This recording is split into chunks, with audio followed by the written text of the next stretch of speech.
Senator Whish-Wilson. Madam Acting Deputy President, our ocean is turning into a plastic soup and we need to do something about it.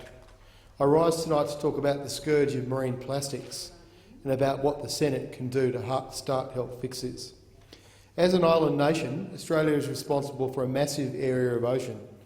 Our exclusive economic zone covers some 8 million square kilometres of ocean, not just around the mainland of Australia and Tasmania, but around Cocos and Christmas Island, Macquarie Island, Heard Island, Norfolk Island and Lord Howe Island.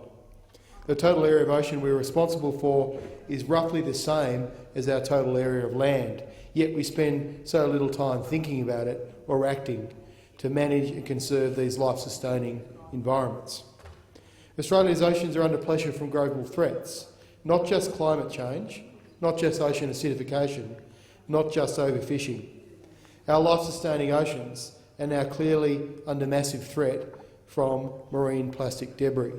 Rubbish, trash, waste, litter, all combining to destroy our oceans. Marine plastic debris is now recognised globally as a significant threat to biodiversity and the ecological functions of our oceans. It is officially recognised as a threatening process under our own EPBC laws here in Australia. A threat abatement plan was put in place in May 2009.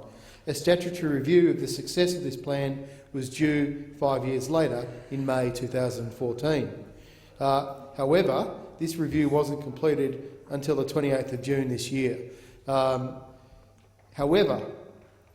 This review doesn't go far enough. It does show that we aren't making anywhere near enough progress in addressing the problem, but we're actually waiting now for direction from the Environment Minister, Greg Hunt, about when he will be publishing a new draft for the public to comment on. And I'm hoping our Senate inquiry into marine plastics will review this.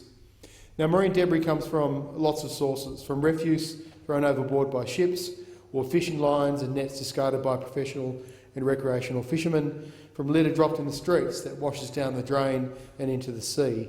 And once it enters the ocean, it is there for all intents and purposes forever. The big pieces of debris can cause choking or entanglements for a range of our amazing marine life. Green turtles, olive ridley turtles, loggerhead turtles, flatback turtles, the critically endangered hawksbill turtle and the giant leatherback turtle are all heavily impacted by large plastic debris. They can get tangled up in ropes or fishing nets and are particularly impacted by ghost nets emanated from the Indonesian fishermen to our north. They can ingest plastic bags, getting them confused with jellyfish. Think about it. How is a turtle swimming in the ocean supposed to tell apart a plastic bag from a jellyfish? They're also known to ingest plastic wrappers, balloons and items of hard plastic. These plastic items prevent food from passing through their digestive tracts, causing the food to rot and release gases which can't escape. So the turtle floats to the surface and eventually dies of starvation. We're all aware that whales can get tangled up in ropes and nets, and ingestion of plastic by whales is also a serious problem. Just last month it was widely reported that an endangered southern right whale surfaced near some fishermen in Sydney's Middle Harbour. The whale was in distress with plastic bags and fishing line caught in its mouth. The fishermen were fortunate enough to be able to remove the plastic from the whale's mouth. One of the men, Ron Kovacs, managed to film the encounter and also help the whale. He said he had a big scar on his back and some fishing line and 2 plastic bags on his head. There may have been a she, Acting Deputy President. This is what he said. He kept popping his head up so he could reach out and remove the garbage. He later came up to a trailer boat and presented his head as they removed the bag and then the fishing line. It was as if he pestered us until we took it off. That southern right whale was fortunate to get a helping hand, while the bride's whale, who was found beached in Cairns in 2008, was less fortunate. This 8-metre-long relative of the humpback and blue whale died upon breaching itself, and when an autopsy was carried out, it was found to have had hundreds of plastic bags in its stomach. A pygmy southern right whale found washed up on Macquarie Island in Tasmania was found to have ingested a chainsaw file cover and a plastic cap from a 20-litre drum. In January this year, a Risso dolphin was not able to be revived after washed up on North Kirkle Beach in Sydney. It was found to have died because it ingested a grey supermarket plastic bag. It's not just whales and turtles impacted by marine debris. In 1960, plastic was found in just 5% of seabirds' autopsies. In 2010, it is found in 80% of all dead seabirds that receive autopsies. And in 2050, a recent report from CSIRO scientists has predicted that marine plastic will affect 99% of the world's seabirds. 99%.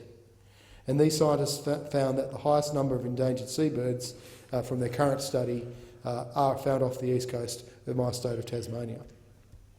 These scientists found in some birds had swallowed enough plastic to make up 8% of their entire body weight. That means for someone like me, having more than 5 kilograms of plastic in my stomach. On subtropical and supposedly pristine Lord Howe Island, the marine plastic impacts of seabirds is becoming increasingly dire. One dead flesh-footed shearwater was found to have had 175 pieces of plastic. 175 pieces, including bottle tops, balloon ties and a doll's arm in its stomach. As the birds die and decompose, this litter they have eaten is beginning to cover the forest floor where the birds nest. What makes this worse is that adults are feeding the plastic to the chicks and it is reducing the breeding success rate for some of Australia's most endangered bird life. What I've discussed so far is the impact of the larger pieces of plastic. But what happens when these plastics keep breaking down into smaller and smaller pieces of plastic? Well, unfortunately, these microplastic particles enter the food chain. Microplastics get ingested by plankton. Microplastics get ingested by small fish. And these creatures get eaten by larger creatures and the problem escalates. These microplastics are damaging in their own right, but they also lead to the bioaccumulation of chemicals like heavy metals. So if you eat fish from the ocean now, you are eating microplastics.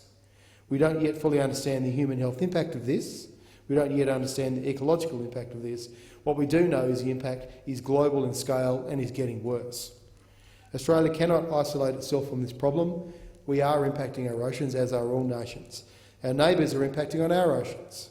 The plastics in the water around Perth and Sydney and Brisbane, studies have shown, are likely to be from those towns, but the plastics washing up on the remote and supposedly pristine beaches in the World Heritage District southwest of Tasmania, where Senator Urquhart and I are both from, are just as likely to come from Indonesia or South Africa or be rubbish jettisoned from a cargo ship. Australia needs to find not just local solutions to the scourge of marine plastics, we need to work with others in our region to find regional and global solutions. We have some excellent work underway with the GhostNet program, led by Indigenous groups to our north that you may be familiar with, Acting Madam Deputy President, and scientists in places like CSIRO, the Institute of Marine and Antarctic Studies and the Sydney Institute of Marine Science are doing groundbreaking global research on this problem. But we have to do more. We've had some leadership in Tasmania with a plastic bag ban. We see this similar in the Northern Territory and in South Australia, but I understand the Northern Territory ban is currently under pressure.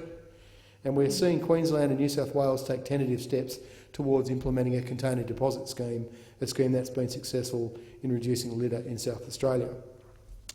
I want this Senate inquiry to put all the evidence on the table about marine plastics. I want to hear from Australian and global experts on this biggest of problems and where we can start to clean up our act. I want some clear recommendations about what we can do here and abroad to address it. Our oceans are under too much stress: climate change, overfishing and now marine plastics. And it's worth highlighting that in the Pacific there's now been identified 5 gyres called the Great Garbage Patches of the world. 5 gyres, which essentially are areas thousands of kilometres across that are floating dumps, oceanic dumps of marine debris, especially plastic.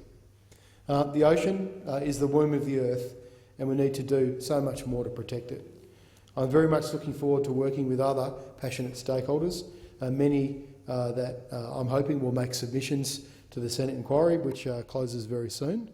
And I'm looking forward to working with them through the inquiry process and sharing in that passion to actually enact some change and make a difference. And I'm very glad that the Environment Committee has accepted this the recommendation for an inquiry into marine plastics.